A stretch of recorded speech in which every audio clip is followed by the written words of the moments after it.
Good morning everyone. ইফালে বৰষুণ বতৰ। আমি কালি মিস্ত্ৰী লগাই ইফালে ৰুম ডাঙৰ কৰিম বুলি ভাঙি ল'লোঁ। আগৰ ৰুমটো মানে অকণমান সৰু হয়, গৰমত যিহেতু বস্তুবোৰ বহুত বেছি হেৰি হৈ থাকিলে গৰমো বেছি হয়, সেইকাৰণে দুইটা ৰুম লগ খুৱাই এটা কৰিম বুলি আমি মানে এইফালে ৱাল ভঙাইছিলোঁ। আজি বৰষুণ দিলেও ভিতৰৰ কাম বাৰু মিস্ত্ৰী আহিব, কিন্তু মোৰ ৰুমটো বহুত বেছি ডাঙৰ হ'ব। এতিয়া ইয়াৰ পৰা এইটো ৰুমটো আগতে আছিলে, দেখিছে মোৰ লাইভত।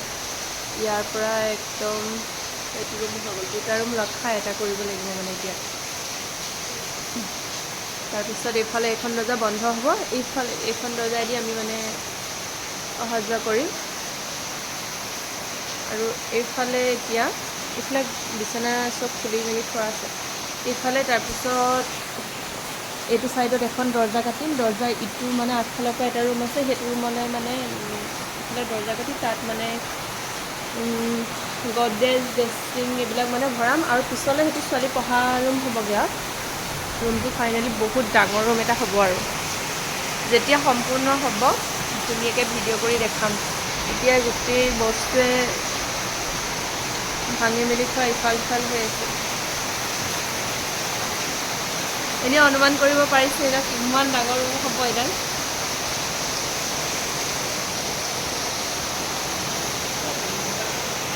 তাৰপিছত কমেও 5-6 দিন, এসপ্তাহমানৰ মূৰত মানে আজি বৰষুণ দিছিল, একদম গা হাত কৰি গৈছে। আৰু ইমান গৰম আছিলে। আমাৰ ৰুমটো ভাঙিছে কাৰণে বস্তু য'ত ত'ত বিশৃংখল হৈ পৰি আছে। দেখিছেনে ইমান ধুনীয়া লাগিছে আজি বৰষুণজাক পাই। এইকেইদিন আমাৰ চোতালখন ফাটি ফাটি গৈছিলে, একদম পকি গৈছিলে মানে।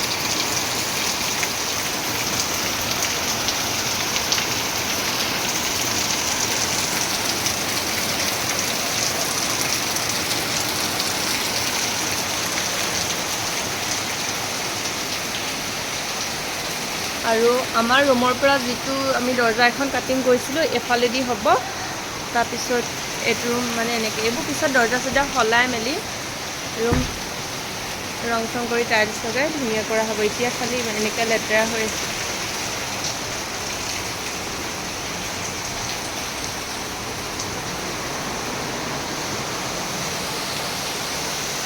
আজিলৈ মোৰ ভিডিঅ'টো ইমানেই। সকলো দিনটো শুভ হওক, মংগলময় হওক, শুভেচ্ছা থাকিল।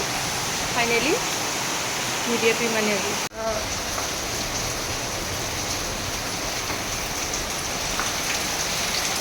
গৰমৰ কাৰণে যিহেতু মৰ্ণিং স্কুল দিলে, দেহাই ৰাতিপুৱাই যাবলগীয়া হৈছে। আজি 6:40 মানত গৈছে, 7টাত পাবগৈ লাগে।